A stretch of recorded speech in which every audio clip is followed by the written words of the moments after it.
Hey guys, in this video I will show you how to create and share custom battles and dream matches in Dragon Ball Sparking Zero on Switch 2. Alright, let's begin.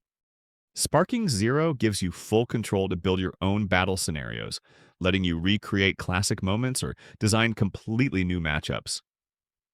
To start, go to the Custom Battle section from the main menu.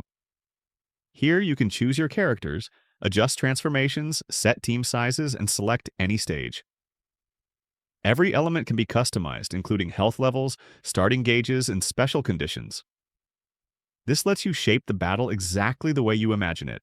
After setting your teams, preview the matchup to confirm everything looks right. Once the custom battle is completed, open the same creation page and press the X button. Now, select the post feature and agree to it. Next, get back to the custom battle's main homepage and access the World Library. Inside it, you can access any new custom battles that are public and posted by other players.